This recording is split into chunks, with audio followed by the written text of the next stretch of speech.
There's a story in the New Testament that I've always found kind of bizarre. I mean, it's about a miracle, so it's bizarre right there, but that's not what really bothers me about it.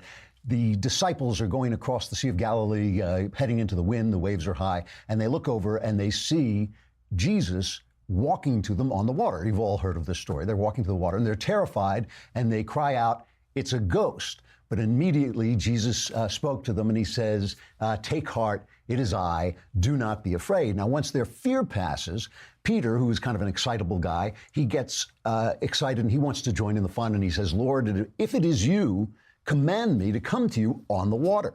And Jesus says, "Come ahead." So Peter gets out of the boat and he walks on the water and he comes to Jesus. But when he saw how high the wind was, he got scared and he began to sink. And he cried out, "Lord, save me." And Jesus immediately reached out his hand and took hold of him, saying to him, "O you of little faith, why did you doubt?" Now, obviously, it's strange that the guy's walking on the water, but what always gets me about this story is Jesus says, "Oh, you of little faith." And I think, really? The guy, even if you took one step on water, that would be a lot of faith. Why is Jesus saying that he doesn't have enough faith when he actually there for a minute was walking on the water? But Jesus was in the tradition of Hebrew prophets, and a lot of what he did, like the Hebrew prophets, the Jewish prophets, is he would act stuff out as a kind of a story that he was telling. And so everything he did had double meanings. And it strikes me about this story when I think about it that everybody, all the time, all of us are walking on water, right? We never know what's going to happen next. We can be hit by a bolt of lightning. We run over by a car. We can lose everything we love. We can, terrible things can happen. Great things can happen. We just don't know. If you've ever talked to a hypochondriac, and I went through in my youth, I went through a very brief, horrible period of hypochondria. They make perfect sense. They tell you, people really do get ill. This really could happen, and the statistics, and they make perfect sense. In some ways, it's unreasonable to face life with confidence. And yet, of course, if you face life with confidence, if you do what Jesus says and you take hold of his hand and you walk on the water of our uncertainty, you're going to have a much better life. And part of this is because life is what's called a level 2 chaotic system. Level 2 chaotic systems are systems where you can't predict what's going to happen next because even your predictions affect the outcome. So, for instance, if I said to you, remember that Tom Cruise movie? It was based on a Philip K. Dick story where they had these people who could tell crimes and they would go and bust the criminal before it took place. Minority Report, right? The problem with that is you would go, "Oh, wait, the guy didn't commit the crime. You arrested him for a crime you said he was going to commit, but you don't know if he was going to commit it." That's a level 2 chaos system. The prediction of the crime causes them to stop the crime, and therefore the crime doesn't take place, and the prediction is incorrect, right? The stock market is a level 2 chaos system. So you've noticed the stock market is going up, down, took a terrible plunge yesterday. Wasn't that terrible if you measure it in percentages. It's gone so far up that it was only a 3 or 4% drop, but it's climbing now today. It's coming back.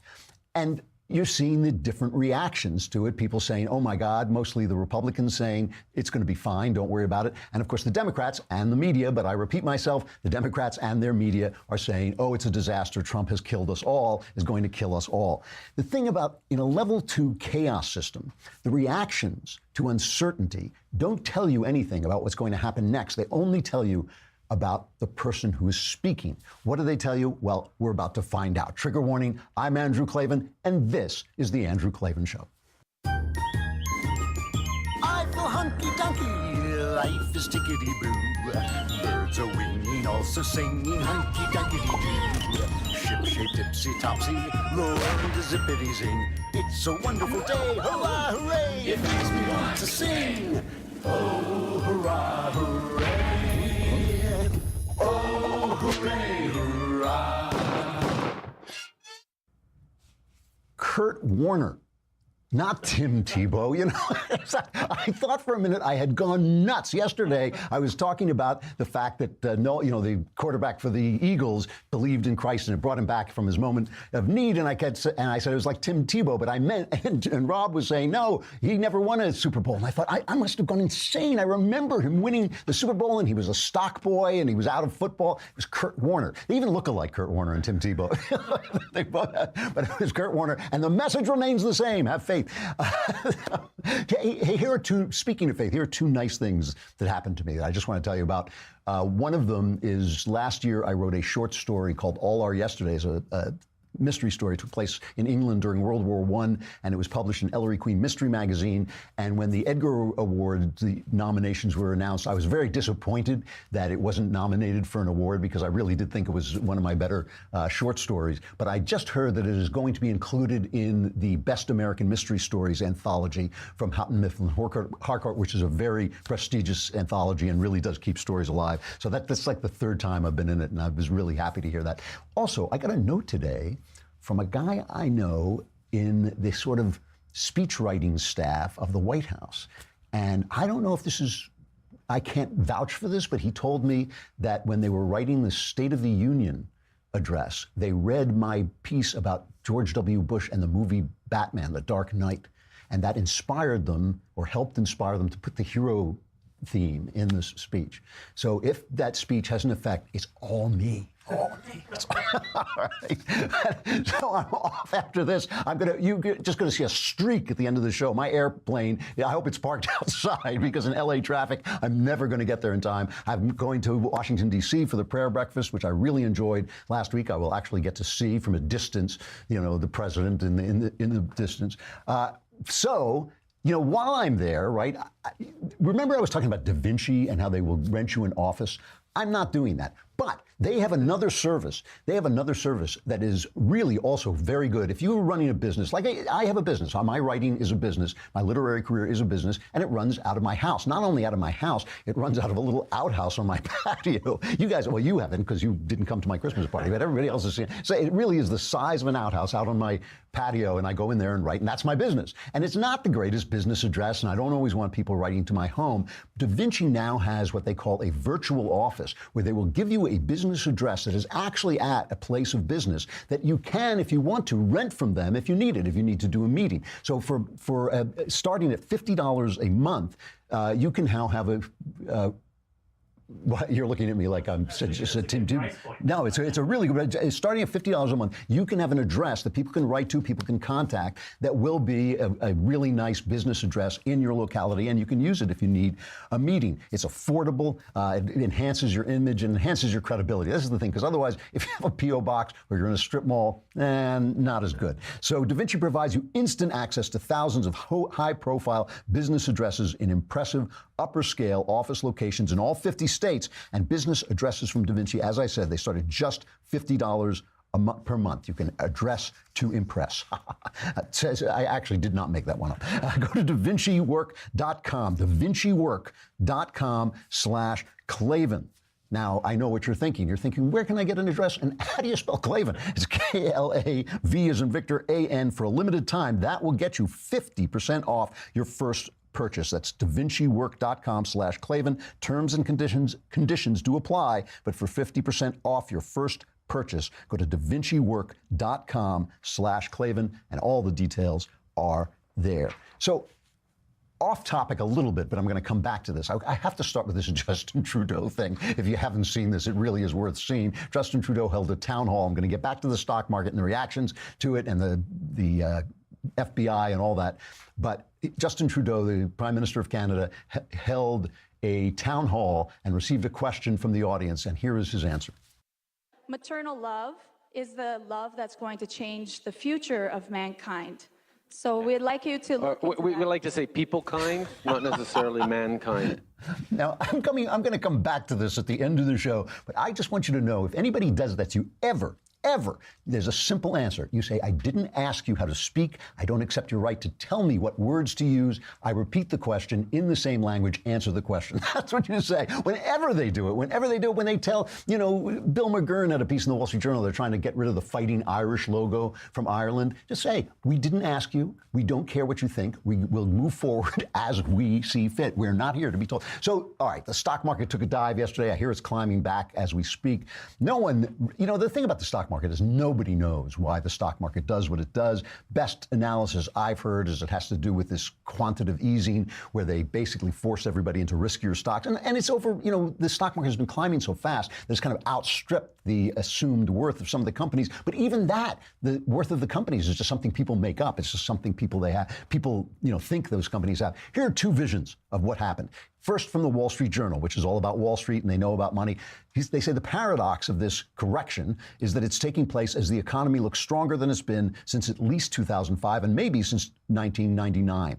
The ISM non-manufacturing index for January rolled in at 59.9 on Monday, which means a near boom in the service economy. New orders index surged to 62.7 from 54.5 in December. The employment index hit 61.6 from 56.3. This is the latest signal that the U.S. economy has climbed to a new higher growth plateau from Barack Obama's secular stagnation. Discounting for noise in the GDP figures, the economy has grown at about 3% on an annual basis since last May. And with tax reform now kicking in, growth could be even faster in 2018. It could, at the extreme, even rise above 5%, which would be insane. Now let's travel over to our friends at the New York Times, well, let's go right to Knucklehead Row. Oh, hey, hey, oh, hey, ho. Let's go waltzing down to Knucklehead Row.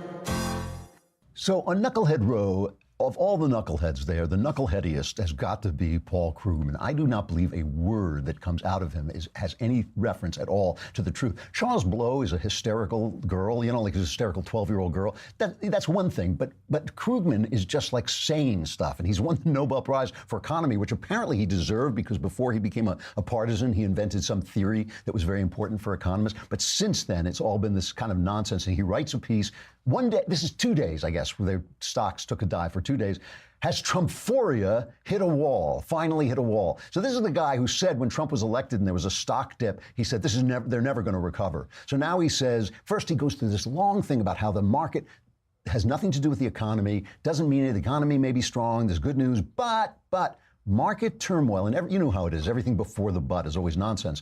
Market turmoil should make us take a hard look at the economy's prospects. And what the data say, I'd argue, is that at the very least, America is heading for a downhill shift in its growth rate. The available evidence suggests that growth over the next decade will be something like 1.5% a year, not the 3% Donald Trump and his minions keep promising. So we're hearing 3 to 5 from the Wall Street Journal, 1.5 from the New York Times.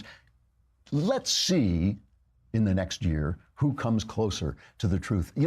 By the way, just to put this out there, Trump is foolish to keep using the stock market as an indication of how the economy works. That's on him. That's on Donald Trump, because the stock market will dip at times. It's going to go down, and then you get the blame if you took the credit. There's all kinds of good things happening in the economy that he definitely can take the credit for. He should just say it is wonderful that the stock market, we know that goes up and down, but that's a wonderful thing that it's going up. But he does take too much credit for it. So I just want to just compare just overall the attitude that Donald Trump is bringing to the country after 8 years of Obama apologizing for America, and just compare it to what the Democrats are actually trying to sell you.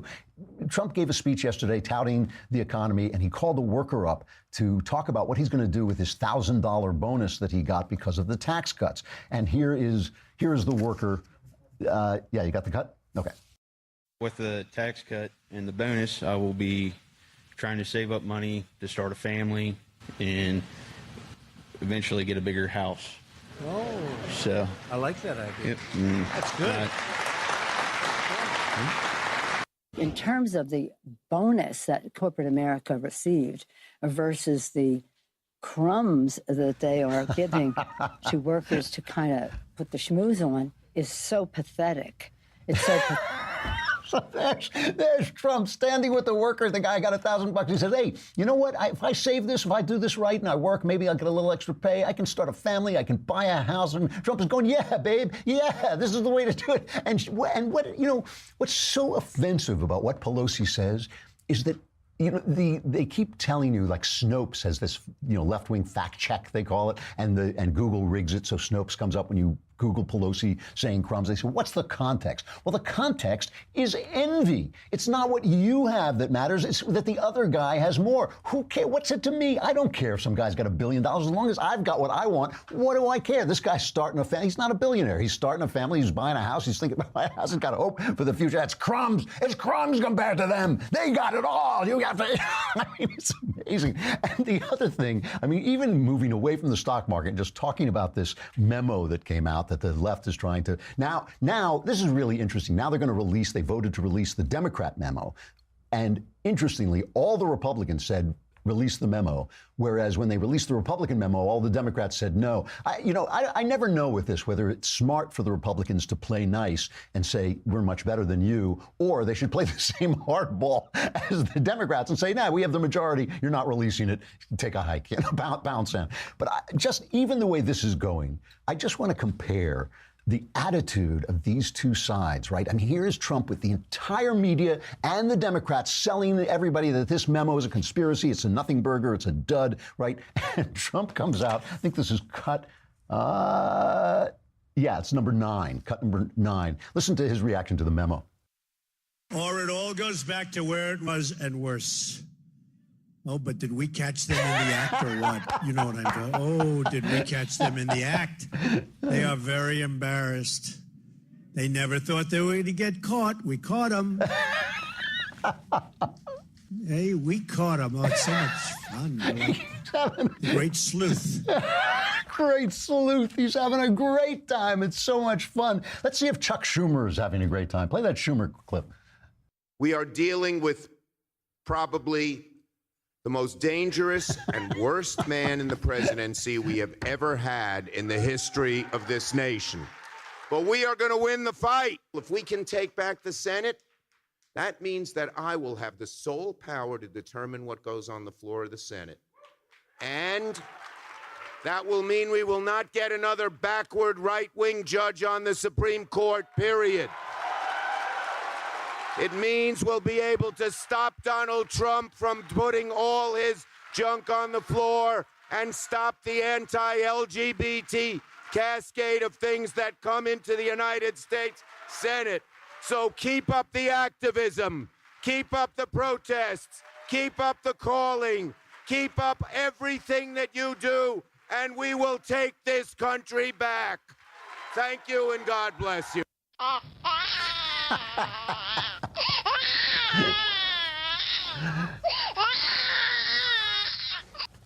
Chuck does not look happy. It's just all I'm saying here is history is a level 2 chaotic system, and some of the predictions and some of the attitudes you bring to it determine the history. I'm not talking about the power of positive thinking. I'm not talking about Joel Osteen stuff where you just always expect the best. I'm talking about having confidence that you're doing what you're supposed to be doing, using your wisdom, cultivating your wisdom, using that to guide you, having confidence that God will be there in a fix, in a necessity, and going forward, believing that you're going in the right direction. Who's doing that right now? Who is doing that? The stock market is reacting to Trump. The stock market is a completely irrational system as far as I can tell, and it really is reacting to the absolute attitude of fun and optimism that this guy has. Sometimes where you look at him and you think, like, I don't even know what he's so happy about, but he is absolutely having a good time.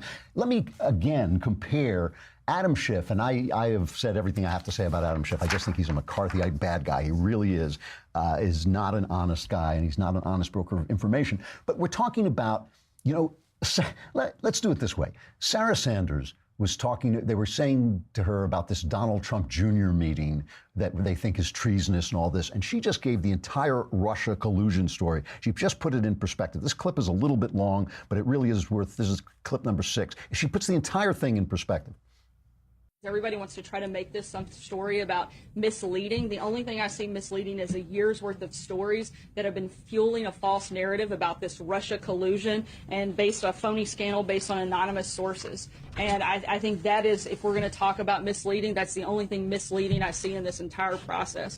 You guys are focused on a meeting that Don Jr. had no consequence when the Democrats actually colluded with a foreign government like Ukraine. The Democrat-linked firm Fusion GPS actually took money from the Russian government while it created the phony dossier that's been the basis for all of the Russia scandal fake news. And if you want to talk further about a relationship with Russia, look no further than the Clintons. As we've said time and time again, Bill Clinton was paid $500,000 to give a speech to a Russian bank and was personally thanked by Putin for it. Hillary Clinton allowed 1/5 of America's uranium to reserve to be sold to a Russian firm whose investors were Clinton Foundation donors.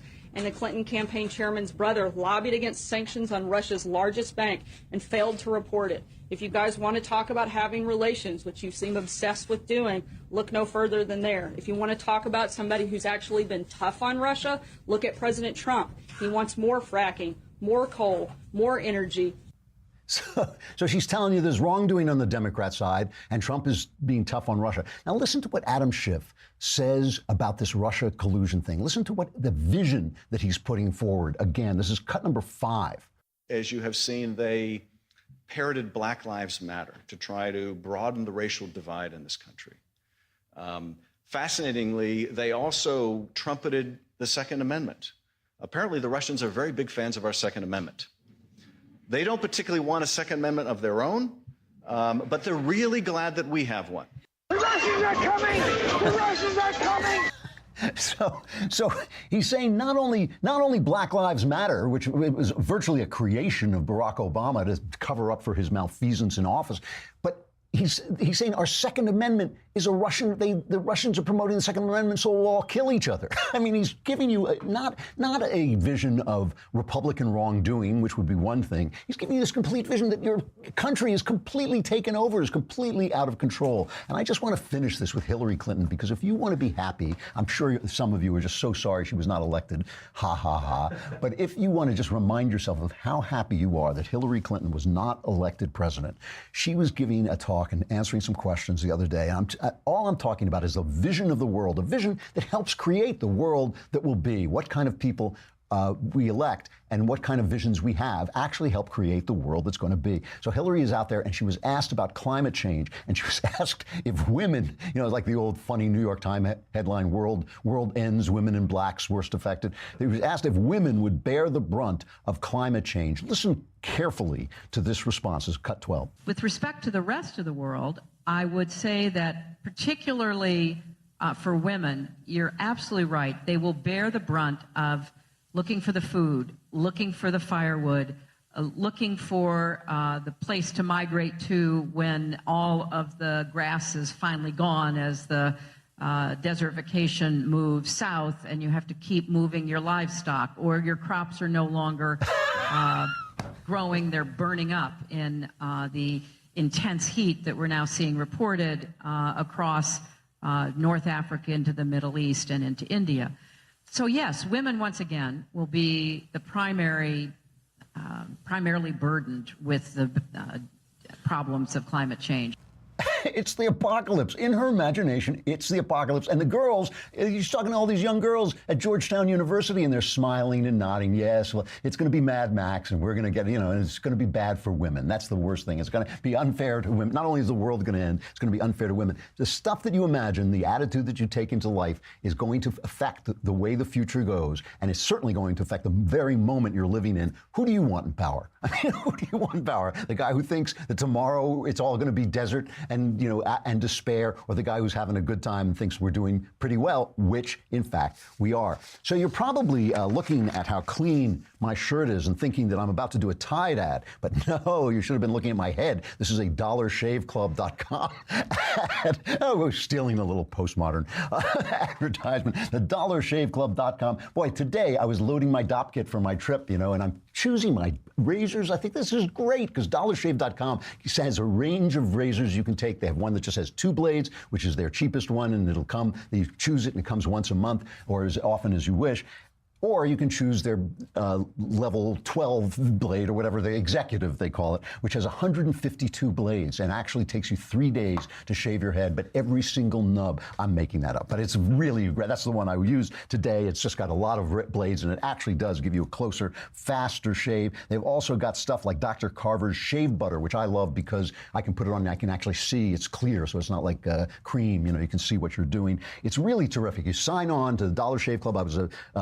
I was a member long before I started doing commercials for them, years before I started doing commercials. You pick the razors. It comes every month. You don't have to worry about it. It comes with all kinds of, other things that you can get if you choose, shave butter, body cleanser, all kinds of of accessories that you can use, and it really is a great way to keep out of like going to drugstores where if you open up the razor thing, the alarm goes off and they carry you away and you go to prison for years. So if you don't want to go to prison in years, now is a great time to sign up for the Dollar Shave Club or even give one as a gift. You can get your first month of their best razor along with travel size versions of all their accessories, shave butter, body cleanser, and the rest for just $5. And after that, replacement cartridges ship for just a few bucks a month. And if you don't need them that month, you press a button and they don't come. It's the DSC starter set. You get yours for just $5 exclusively at dollarshaveclub.com/Klavan. And you're probably thinking, look at that great shave on that guy's head. And how does he spell Klavan? It's Klavan, dollarshaveclub.com/Klavan. We got to say goodbye to Facebook and YouTube. We got an interview coming right up. If you come on over to thedailywire.com, you can hear it. If you subscribe, you can watch the whole thing on the show. And I forgot to mention, it's the mailbag tomorrow. Mailbag tomorrow. Come on over, subscribe to thedailywire.com, hit the podcast button, hit the Andrew Klavan podcast, hit the mailbag, and you can ask any question you want, religion, politics, personal problems. Answers are guaranteed 100% correct and will change your life on occasion for the better. Come over to thedailywire.com.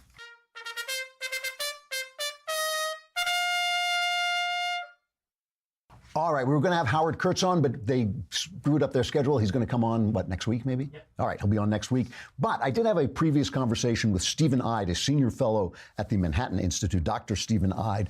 He works on public administration, public finance, political theory, and urban policy. That's Manhattan Institute is the institute that publishes City Journal, where I sometimes write. I am a contributing editor there. Ide has worked on, his work has appeared in Politico, the New York Post, the Weekly Standard, City Journal.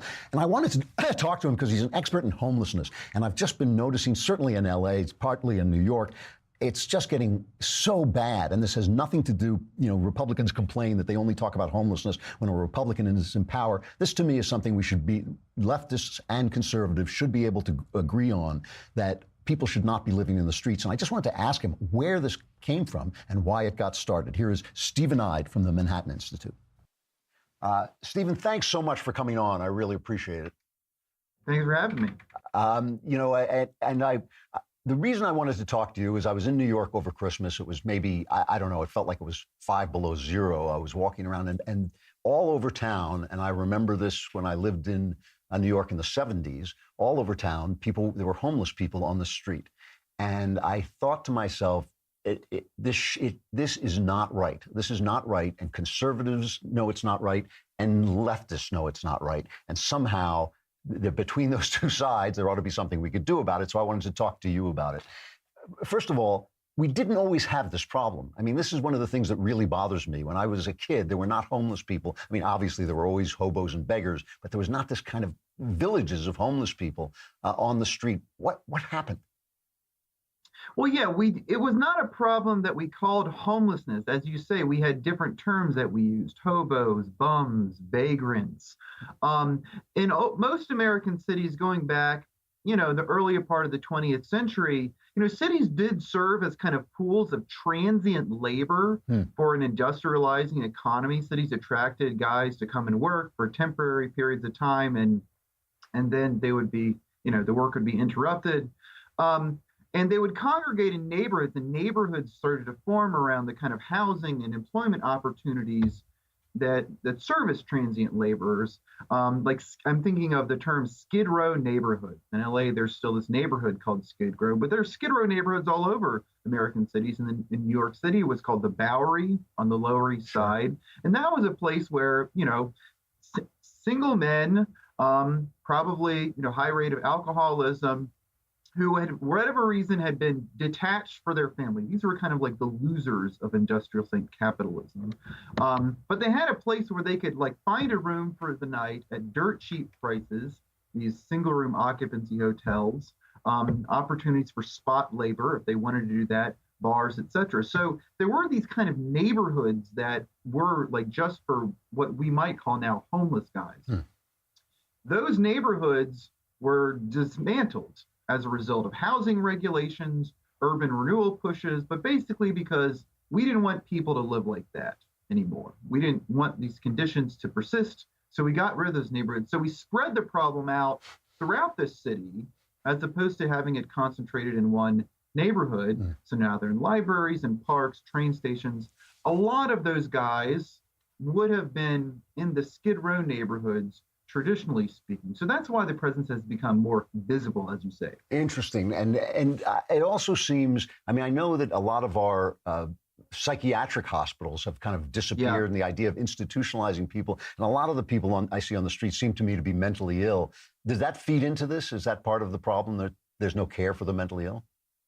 Yeah, the process that we now refer to as deinstitutionalization got going in the 50s. The institutionalized population peaked at 560,000 in 1955, and it's been going down since. For various reasons, we decided we didn't want to keep people in an inpatient setting. We wanted to try to provide them with mental health care in communities. It was a disaster. Everyone agreed it did not play out in the way that its architects envisioned. And so, at present, somewhere between a quarter to 1/3 of the homeless adult population have a serious mental illness, and that is certainly an important driver of the problem as well. Okay. Now, you've been you wrote a piece in City Journal. I don't mean to read you your own stuff, but our audience hasn't heard it. So I'll just read one little paragraph here. He said, during New York's bad old days, which I remember, during New York's bad old days, mayors got reelected while presiding over murder rates that look like a humanitarian crisis from a contemporary perspective. The voting public is now at risk of settling into a similar complacency on homelessness. We see this in L.A. I mean, if you go down to City Hall in L.A., there are tent villages there, and nobody seems to care. Nobody seems to react and be saying to the government, what are you going to do? You have been very critical of your communist mayor, de Blasio, there. What is he doing wrong? Well, you know, the New York City has this system of homeless services that has been built up over many decades. You know, we got off on the wrong path in this thing a long time ago. Okay. There is, for example, in New York City, this right to shelter law, which confers on everybody the immediate right for the city to provide you with temporary housing that night. And this has probably pushed down the unsheltered population somewhat, but has caused the homeless population in general to swell, and has also caused the quality of services that the city can provide to homeless people to really diminish, because they're just constantly in triage mode. So, you know, we do have like quality providers of homeless services. There are good shelters who work to, like, you know, connect guys with job training, get them back on their feet. But it's harder for those people to do their work when there's just this constant pressure from the right to shelter and other factors pushing the population, the homeless population, up and up and up and up. I mean, it's a structural problem. The economy's bad, homelessness goes up. The economy's good, homelessness keeps going up. And, you know, it's like the murder rate was. Well, it's just, you can't help it. We've got 2,000 murders a year. That's just the kind of city we are. Well, then, I mean, like I said, as I was walking around New York, and I walk around here, and I can't help thinking to myself, you know, it ain't right. It ain't right that people should be living like this. Is there a government policy that you do recommend, a positive policy that you think would help? Well, I think, you know, now it's more sensible to recommend trying to manage the problem, trying to reduce it, than trying some dramatic strategy that's going to end homelessness. There's been a lot of talk of ending homelessness over the past 10, 15 years, meaning mostly providing permanent housing benefits to anyone who's homeless. I don't think that that's a logical solution to the entire homeless population. For some people, you know, people with chronic mental illness who have no system of family support, yes, we've got to provide them we've got to accept the fact that we're just going to have to care for them for the rest of their lives. For a lot of the homeless population, you know, if they've just sort of lost their job, if it's just a temporary state, I don't think we need to be giving them, you know, a permanent housing benefit. But we do need to figure out some way in which, you know, to bring the rent down. We have a desperate shortage of low rent housing, certainly in New York, and also in San Francisco, LA. We're going, you know, these problems like serious mental illness, which is not a problem for all the homeless, but the hardest cases, that is also something that we need to do something about, so they don't make their homes on the streets, but actually, you know, make their homes in places where we can actually help them. Why is it these essentially left-wing cities have such expensive real estate? Is it just because they're such swell places to live, or is it the way they control the rents? Well, housing, regulation has been a big driver of homelessness. If we didn't regulate away the SROs, a lot of the homeless would have a place to stay. A private landlord could tend to their housing needs as opposed to the government. The government is always playing catch up with the affordable housing game, because if you regulate housing above the reach of low income populations, well, then it's going to be more expensive for you on the other end to use taxpayer funds to try to build housing for those populations. Clearly, in the old days when we had these Skid Row neighborhoods, the private sector actually did a sort of okay job at providing housing for many of these populations. And it's very hard to say that government is doing a better job than the private sector did now. One issue we have is we have a lot of government subsidized housing. We have the enormous NYCHA units, the projects in New York City. Can't miss them. There's that is an asset that is possibly underutilized in terms of what it could do for the homeless population. There are a lot of units that are overhoused, people who have more rooms than they actually need, and well, at the same time, we have 60,000 homeless people. So we have a lot of affordable housing. We're not making the best use of it, the most efficient use of it. What about, I mean, an individual, a church? People want to go out and, work in soup kitchens and feed the homeless. But at the same time, I know that a lot of guys are running games on the street. I mean, I've worked with the police who've shown me videos of people sitting in wheelchairs and then at the end of the day packing up their wheelchair and walking away after they've, gotten a lot of money from begging. Nobody wants to incentivize people to be homeless. But is there anything that individuals can do to help people that would actually help people? Well, I want people to be compassionate. I think anybody who's in favor of, civil society doing as much as it can for these pressing needs, you want to encourage people to help them out. And there are, worthy nonprofits. If you can find a good nonprofit with a long record of success, then, it's good to attach yourself to them, support them in any way you can, because these are groups who are trying to work on long-term solutions to this problem, dealing with, substance abuse treatment, mental illness treatment, job training. If you feel the need to give somebody, to give some money to a panhandler, then I don't want to say, you should shrivel up your heart and never do that. But, that's not. There is a sense in which that does make it easier for that person to stay on the street where we're not going to be able to help them. And it's certainly not going to lead towards any sort of long-term solution to the problem. Well, then let me take it from that angle. If I wanted to be an activist of some sort, what should I be saying to the city of LA, or what should I be saying to the city of New York? If I'm holding meetings, if I'm organizing, if I'm giving money to something, where should that go? I mean, there should be. It seems to me that there ought to be a path forward toward eliminating essentially the kind of massiveness of this problem. I mean, I remember in the 80s walking out to go to work early in the morning, and homeless people were lined up along the Morgan Library heating ducts to stay warm. They were just sleeping head to toe along the heating ducts like mosquitoes on a tree, just the way sleeping in a chain. And I just thought, like, does it have to be that way? Is that a necessity, or is there something that people, activists, should be doing to stop it? Well, I think, you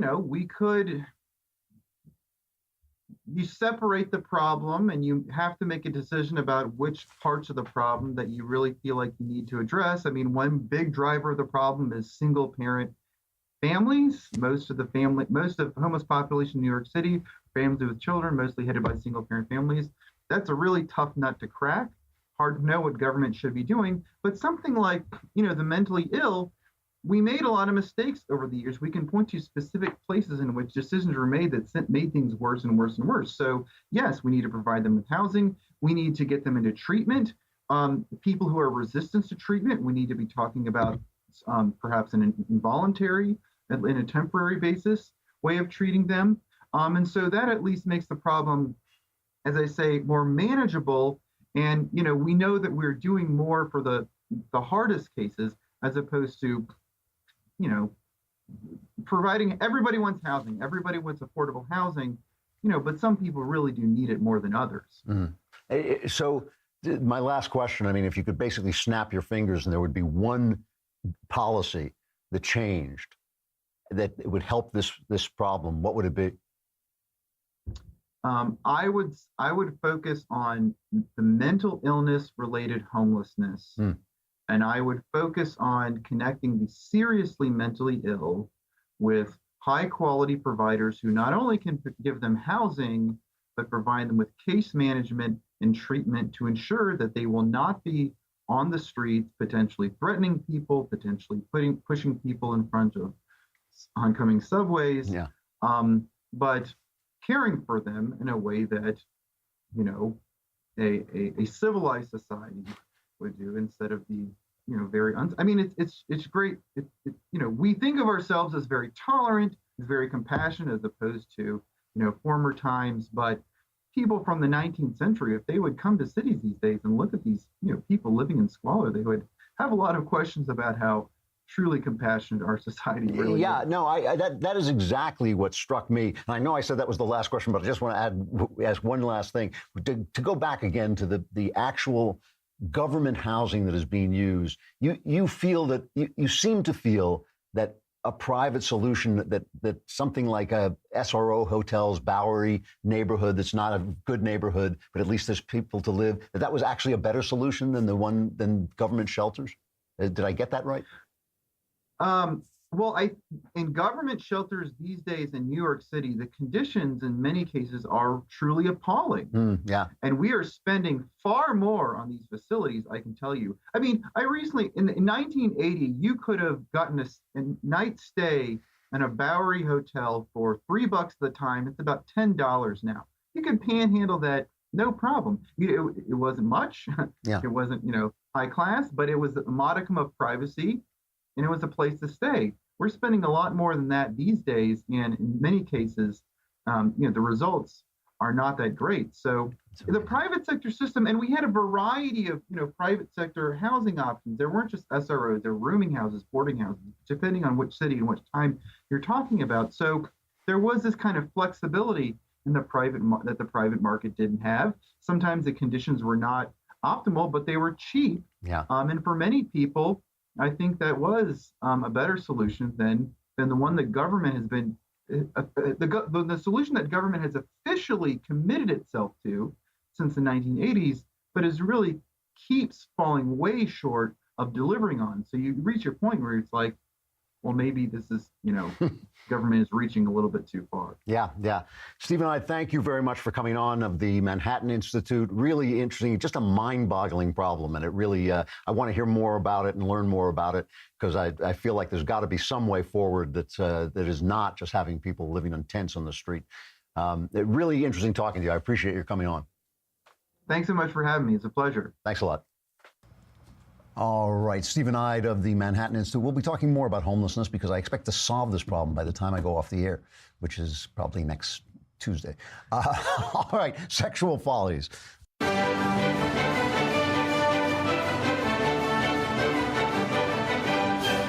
I started this program with this Justin Trudeau telling people how to talk. And judgmentalism is to me, one of the most offensive things that is coming out, sometimes from the right, always from the left.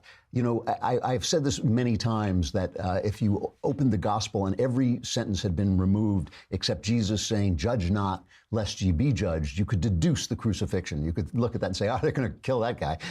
Nobody gets away with that, because this is the one thing we all love to do. And Christians, a lot of Christians just hate that command more than any other. They want to tell you which movies to watch. They want to tell you how to have sex, which words you can use and be a good Christian. And of course, the left is just constantly policing everything we think and say and do. And yet, on the other side of this, as Christians are always fast to point out, because they want to get back to telling people what to do, on the other side of this is the fact that, of course, you have a higher likelihood of living a good life if you do certain things and don't do other things. A life that is moral, a life that lives into the self that you were supposed to be when God made you. And so, what do you do? How do you communicate that to people if you feel you know something that they don't know. And I would say it's the difference between purity and Puritanism. The difference between purity and Puritanism is in one, you're focusing on yourself and fixing yourself, taking the plank out of your own eye. And Puritanism, you are incredibly busy telling other people about the mote in their eye. I just want to end with this cut that I found on the Daily Wire that just really, really moved me. A woman named Brittany de la Mora, who was a porn star, and she came to God, and suddenly it occurred to her that she was not this was not making her feel good about herself. This was not the way she wanted to live. And she got into a relationship with a pastor. She decided to become sexually chaste outside of marriage. And she's lived this life. And listen to the way she talks about this. Purity is not an external thing. Yeah. Purity really is an internal thing. So the reality is like you can't just have an impure heart with wrong motives and be a pure person because it's not the abstinence of sex that makes you pure. It's, you know, the relationship and the right standing that you have with God that makes you pure. I think that is a brilliant statement. And, you know, the thing is, because she's thinking about herself, she's making herself into a living example, a living testimony of the gospel, instead of coming out and telling you what you should do and it's your fault. And she's not blaming the porn industry. She's not blaming all the people who I'm sure abused her and used her in horrible ways. And yet she's not thinking about that. She's thinking about herself. And that means that she's going to have a better life and get closer to the person God made her to be. And that is the way of changing. That is not just the way of changing the moment. It also is the way of changing the future in a level 2 chaotic system. Tomorrow, the mailbag. Go on dailywire.com, go on the podcast, Andrew Klavan podcast, hit the mailbag, ask the questions, we'll answer them. You'll be cured. I'm Andrew Klavan. I got to get out of here. This is the Andrew Klavan Show. See you tomorrow.